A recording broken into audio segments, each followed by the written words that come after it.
My name is Lauren Whitaker. I'm 39 years old, and for 13 years I built a company that moved temperature-sensitive medical products across 3 states without missing deadlines, without broken compliance, and without ever asking anyone in my family to save me. I built it from one rented desk, one used laptop, and a phone with a cracked screen. By the time they stole it from me, the business was valued at $4.8 million. They did it over dinner, under chandelier light, with smiling faces and folded napkins like they were announcing a birthday toast instead of a public execution. My mother slid a leather folder across the table. My sister opened it. I saw the transfer papers before anyone said a word. Then my mother lifted her glass and said, "You've carried this long enough. It's time your sister had stability." People around us clapped because they thought it was a family succession story. My father leaned back, looked right at me, and added, "You'll stay on, of course. You work under her now. She deserves something secure. She has kids." My sister didn't stop them. She didn't even look embarrassed. She just put her hand over the folder like it had always been hers. I laughed once because that was the only thing standing between me and a scene that would have ended with broken crystal and security at the door. Then I nodded, stood up, and pushed my chair in so carefully it made them all think I'd accepted it. I hadn't. I was done. Before I tell you what my father said next and what happened after I walked out, tell me, what time is it for you right now? And where are you watching from? I'm curious to see how far this story will travel. The moment I stepped out of that hotel in downtown Chicago, the cold air felt cleaner than anything inside. I stood under the awning for maybe 5 seconds, still hearing the applause behind the doors, and realized something ugly but freeing all at once. They had not just taken a company from me.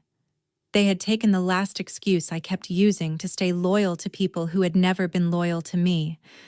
I walked 3 blocks in heels that were killing my feet and ended up in a 24-hour diner across from a pharmacy, the kind with burnt coffee, neon reflections on the glass, and waitresses who don't ask questions when a woman sits down looking like she's trying not to break in public. That was where I called Tessa Monroe, the one person who had seen the real backbone of my business over the years and never once treated my success like family property. She came in wearing a wool coat over scrubs because she had just finished a late shift at the hospital, slid into the booth, took one look at my face and said, "Tell me exactly what they did." So I did. I told her about the folder, the applause, my father's voice, my mother's calm expression, and the way my sister held those papers like motherhood had somehow earned her 13 years of my labor. Tessa didn't interrupt until I was done. Then she asked the one question no one in my family had ever asked me. "What do you want now, Lauren? Not what they expect. Not what you can survive. What do you actually want?" I started answering and nearly cried before I could finish, because the truth was terrifying. I wanted out. I wanted my own name on something nobody could vote me out of. I wanted a company built with contracts, systems, and ownership structures so clean that no family dinner could ever touch it. Then the fear hit me hard. What if I failed publicly after walking away? What if they laughed and said I had always been nothing without them? Tessa reached across the table, took my phone, handed it back to me unlocked, and said, "Then let failure come after you try, not before." Right there in the diner with cold fries on the plate and my pulse still jumping, I deleted the old company contact shortcut from my favorites, removed myself from the family operations group chat, and archived every message thread that had trained me to confuse usefulness with love. That tiny act should not have felt as powerful as it did, but it did. It felt like cutting a wire before a building exploded. By the time the waitress refilled our coffee, I wasn't talking about revenge anymore. I was talking about leverage, exit timing, client loyalty, and how quickly I could rebuild in a market I understood better than anyone in that family ever would. That was the night I stopped being their engine and became my own escape route. The next morning, I was up before sunrise. Not because I had slept well, but because betrayal has a way of dragging you out of bed before your body is ready. I sat alone at my kitchen counter in an old gray sweatshirt, hair still tied back from the night before, staring at my laptop like it was either the beginning of my second life or the proof that I had just made the biggest mistake of my career. My phone kept lighting up on the table. My mother called twice. My father texted once. "Don't turn this into drama." Then my sister sent a short message that somehow irritated me more than all the others combined. "We should talk when you calm down." Calm down. That was what they called it when a woman was robbed politely in public and refused to smile through it. I flipped the phone face down and got to work. For 13 years, I had built the operational core of that business with my own mind. The contingency routing systems, the vendor decision trees, the emergency escalation scripts, the chain of custody procedures, the cold storage recovery priorities when a shipment got delayed at 2:17 a.m. in freezing rain and everyone else panicked. Those documents had lived in servers, drives, files, emails, and meeting rooms. Yes, but the real system had lived in me. That was the part my family never understood. They thought they were taking ownership of a company. What they were really doing was testing whether the shell could survive after removing the spine. Still, I knew I had to be meticulous. I was not going to give them a single excuse to call me bitter, unstable, or dishonest. So I opened every personal folder, every cloud drive, every archived project, and started separating memory from asset, history from liability, instinct from documentation. I revoked convenience access I had set up on my personal devices over the years. I removed old branded templates from my software. I cleaned out saved signatures, billing drafts, scheduling backups, and vendor notes that I had created on my own time just to keep the company moving when no one else knew what they were doing. It was not sabotage, it was discipline. It was me refusing to leave my fingerprints everywhere so they could keep benefiting from labor they had already decided was disposable. Around 8:30, I made coffee so strong it tasted hostile, and finally allowed myself to open a blank legal pad. At the top, I wrote one question: what can they take and what can't they? The answer came fast. They could take the office, the title, the company name, the line of credit, the furniture, the website, the polished family story. They could take the illusion that they had won. But they could not take my knowledge of the market, my relationships, my reputation under pressure, or the private truth that many of the biggest clients trusted me far more than they trusted the brand. Once I saw that clearly, the fear in my chest shifted. It did not disappear, but it changed shape. It stopped sounding like I'm ruined and started sounding like build fast, build smart, build clean. By 9:30, I had researched 3 firm names, checked domain availability, and called an attorney I trusted from a compliance dispute years earlier. By 10, I had formed Whitaker Response Logistics, a company built specifically for what I knew best: emergency cold chain transport strategy, continuity planning, and high-risk medical logistics recovery. The name was plain on purpose. No cute branding, no vanity, no family shine, just clarity. I wanted the kind of name that sounded expensive in a crisis. Then came the harder part: outreach. I refused to send one of those desperate, excited to announce my next chapter messages people post when they are trying to disguise humiliation as reinvention. That was not me. I did not need applause. I needed traction. So I made a short list of 27 contacts and narrowed it down to 5 people whose respect I trusted enough to risk hearing no from. I wrote each email individually. No mass blast, no emotional oversharing, just facts. I had launched an independent firm. I was available for specialized advisory and urgent operational support. and I would welcome a private conversation if the need ever arose. Then I sat there, hand hovering over the trackpad, and felt the weight of that moment settle over me. Have you ever hit send on something that felt less like an email and more like a dare against your own fear? That was what it felt like. I sent all 5, closed my eyes, and listened to the room go quiet. For a few seconds, the silence was unbearable. Then something inside me settled. Because no matter what happened next, I had done the one thing my family never expected me to do. I had stopped begging to be recognized and started positioning myself to be impossible to replace.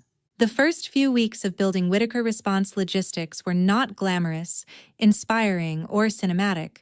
They were exhausting in the most unphotogenic way possible.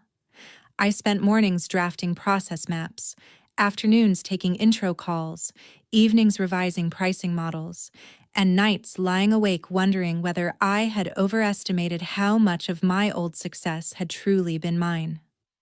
I worked from my apartment, from my car, from borrowed tables in hotel lobbies, and once from a quiet hallway outside a medical conference room because the signal was better there than in the cafe downstairs. My meals became whatever could be eaten one-handed while reviewing carrier incident reports. My wardrobe turned into a rotation of blazers, black slacks, and emergency flats that lived in the passenger seat. It was not freedom yet. It was reconstruction. But reconstruction has a rhythm if you stay with it long enough. The first sign that I had not destroyed my own future by walking out came on a Wednesday afternoon when a director from a regional oncology network called me directly. A refrigerated shipment had been delayed, backup routing was failing, and nobody on their current vendor side was giving them confidence. We had never worked together independently before, but she had known me from my old company and said the line that changed my entire week. I was hoping you were available. You were always the one who actually fixed things. I handled the issue in under 4 hours, documented every recovery step, and sent a post-incident summary that same evening. The next morning, she referred me to another contact. Then a compounding pharmacy owner called after hearing my name from someone at a supplier meeting. Then a lab administrator asked if I would consider consulting on continuity procedures for high-value weekend routes. It did not happen all at once, but it happened steadily enough for me to feel the ground start to hold. Momentum in business is strange. At first it feels invisible, like pushing a dead vehicle uphill in the dark. Then one day you look up and realize it is moving on its own weight. By the middle of the second month, I had 3 active consulting relationships, 1 retainer offer, and enough recurring interest to stop pretending this was temporary. I hired a fractional compliance analyst. I rented a small office suite above a dental practice in Oak Brook because it was quiet, practical, and exactly the kind of unflashy space I could afford without losing sleep. I bought 1 decent desk, 2 chairs, a whiteboard, and a coffee machine that sounded like it was fighting for its life every morning. It was perfect. It was mine. And then, just as I began to feel the first honest version of stability, the industry whispers about my family's company began to sharpen into facts. At first, it was vague. Someone mentioned delayed renewals. Someone else hinted at staffing turnover. Then the real messages started landing in my inbox. One former client contact wrote, "Following up after recent leadership changes." Another said, "We were told operations are being restructured. Are you available independently?" I kept my responses careful, professional, and completely clean. I never badmouthed the old company. I didn't need to. Their own decisions were doing the talking. The most satisfying email came from a hospital procurement executive who had once been one of our most demanding accounts. His message was short and direct. To be candid, our confidence was with you, not the transition. We would like to discuss future support directly. I read that line 3 times, not because I was surprised, but because there is a deep, almost physical satisfaction in watching reality finally say out loud what you were forced to swallow in silence. The company my family had handed to Megan was not failing because I cursed it, sabotaged it, or secretly pulled strings behind the scenes. It was failing because they believed the business was made of assets, not judgment, paperwork, not trust, appearances, not competence. Megan had made cost-cutting changes in all the wrong places. She downgraded carrier review standards because she wanted faster margins. She dismissed 2 senior dispatch supervisors as too resistant to change, when what they were really resistant to was stupidity. She delayed maintenance on temperature monitoring equipment to save money. She stopped listening to the people who knew which small cracks become disasters in logistics. Most damaging of all, she talked to long-term clients as if they were attached to the family name, not the standards I had spent 13 years delivering. That arrogance cost them dearly. Within 8 weeks, they lost 2 of their largest accounts. One moved to a competitor immediately. The other did something even worse from my family's perspective. They requested a private transition conversation with me. Me. Not the company, not the board, not leadership. Me. That was the moment I truly understood the difference between revenge in fantasy and revenge in real life. Fantasy revenge is loud. It throws drinks, slams doors, humiliates people in front of crowds. Real revenge is quieter. It is the market correcting the lie after you walk away. It is clients following competence instead of surname. It is the people who overlooked you suddenly discovering that what they called support was actually the entire structure. My mother still had not apologized. My father still moved through the world with the confidence of a man who thinks volume can substitute for wisdom. But the numbers were beginning to expose them.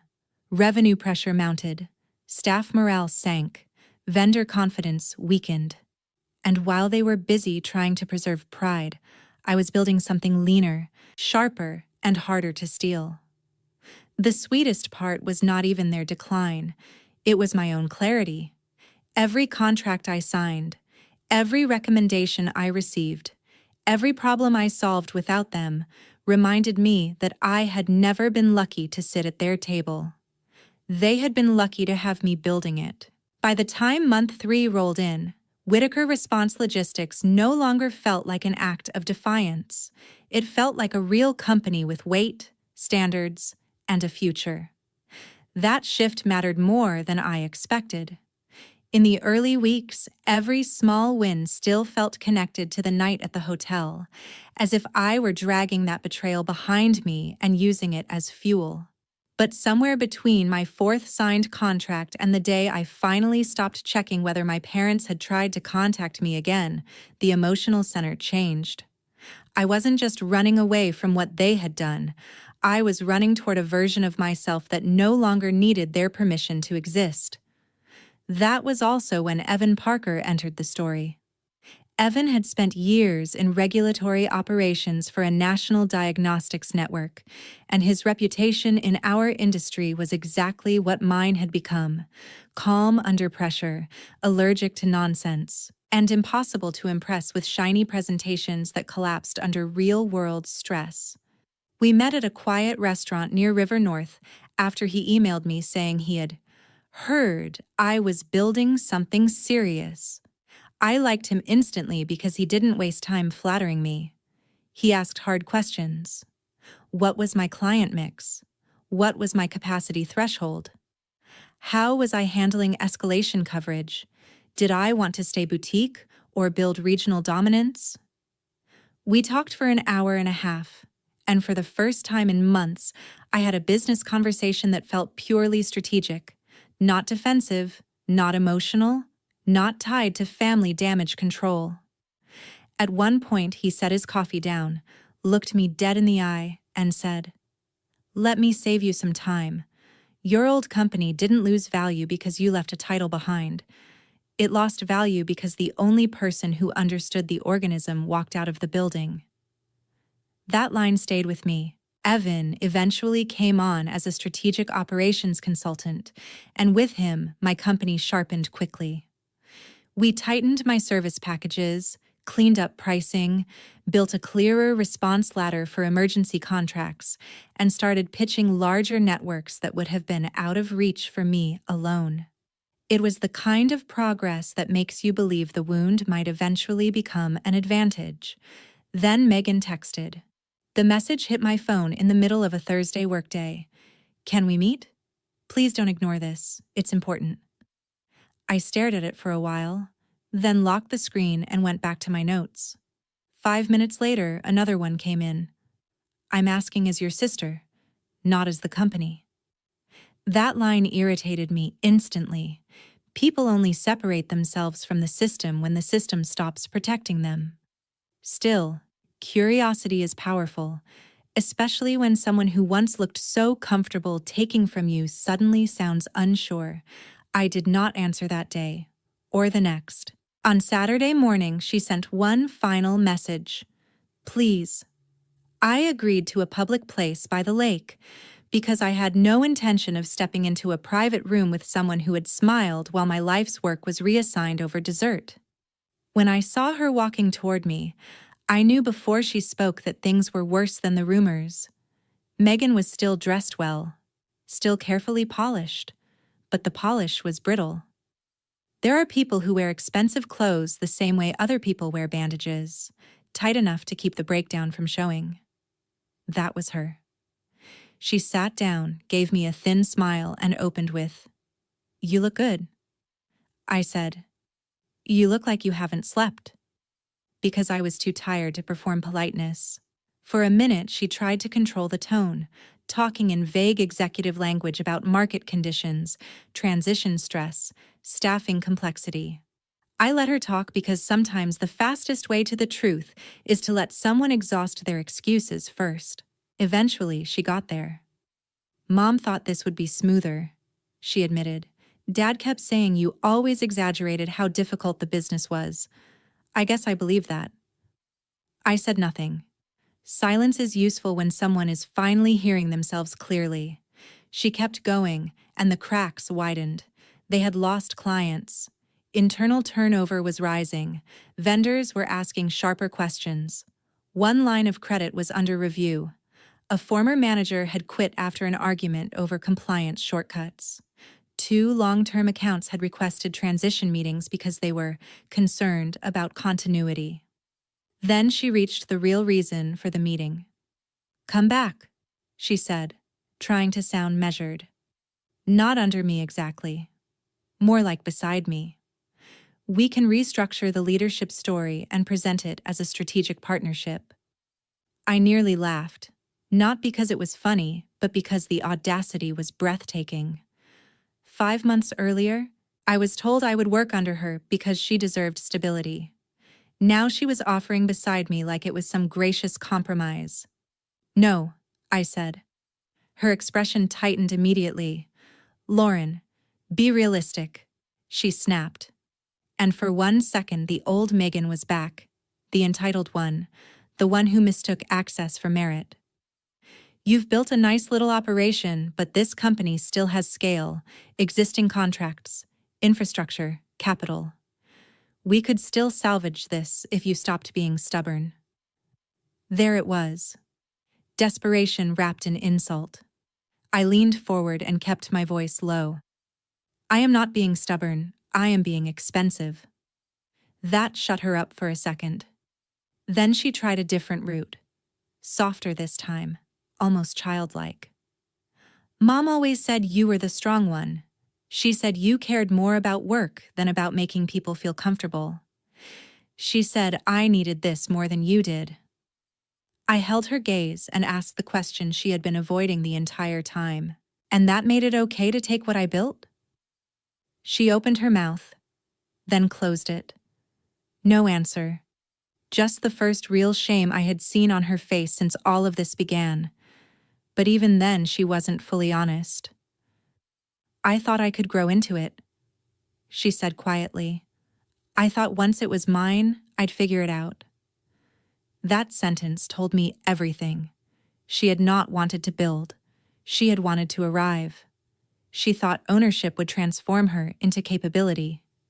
It never does. When we stood to leave, she made one last attempt to hook me back into the family script. "So that's it?"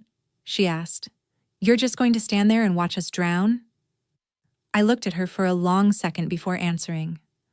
"No, I'm going to keep doing what you all assumed anyone could do." Then I turned and walked away. And as I did, I kept thinking about the question at the center of stories like this, the one people argue over because there is no easy answer. What do you owe someone who stole from you when they finally realize your value only after losing access to it? Mercy? Distance? A lesson? Or nothing at all? That question stayed with me long after the cafe disappeared behind me, because I knew one thing for certain. Whatever came next, it would not be on the terms of the people who had mistaken my loyalty for ownership. 3 days after the cafe meeting, my mother called from her private number because I had stopped answering the main one. I almost let it go to voicemail, but something in me wanted to hear how desperation sounds when it finally loses its jewelry and polite phrasing. "Lauren," she began, using the voice she used when she wanted a room to believe she was the reasonable one. "This has gone far enough." I said nothing. She took that as permission and kept going. She said the company was under strain. She said Megan was overwhelmed. She said the family name was at risk, as if the name had ever loaded a truck at midnight or talked a panicked clinic director through a compliance emergency. Then she said the thing that made my decision for me. "You know your sister isn't built for this pressure the way you are." I actually closed my eyes, because there it was again. Not remorse, not accountability. Just another attempt to turn my competence into an obligation. "So you knew that," I said quietly. "You knew she couldn't run it, and you gave it to her anyway." My mother hesitated, which told me everything. "She needed something secure," she said. "You always land on your feet. There are sentences you remember word for the rest of your life. That was one of them. Not because it was cruel in a dramatic way, but because it exposed the family math I had lived inside for years. Give the burden to the capable daughter, give the reward to the easier one, and call it love. She asked me to come into the office. I told her no. She insisted. I still said no.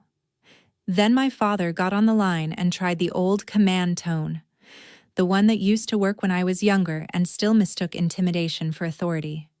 "You don't get to punish this family because you're hurt," he said. "You're acting emotional." I laughed right into the phone. "No," I said. "What I'm doing is called consequences." Then I hung up. That should have been the end of it. Instead, Megan emailed me that night with a subject line that simply read, "I'll do whatever it takes." I ignored it. She sent another one the next morning. Longer, this time, and for the first time there was no performance in it. No language about family legacy. No attempts to negotiate titles. Just facts. Revenue down 38%. 2 more resignations pending. Credit line under review. Clients requesting leadership clarification. And one sentence near the bottom that was so brutally plain it stopped me cold. "I've spent my whole life being jealous that everyone respected you more than me, and I let that jealousy make me stupid." That did not erase what she had done, but it did make me pause. So I agreed to meet once, on my terms, at their office, with no parents in the room. When I walked into the building 5 months after leaving, the place felt smaller. Not physically smaller, but spiritually. The front desk staff who used to greet me with easy familiarity looked awkward now, like they weren't sure whether to apologize or salute. Megan was waiting in the conference room with no folder, no attorney, no fake confidence. Just a yellow notepad and red-rimmed eyes. "Mom and Dad aren't here," she said. "I told them this was my mess." That was the first competent thing I had heard from her. I sat down and told her before she could begin, "I am not coming back. I am not taking a title under this company. I am not carrying your decision for you."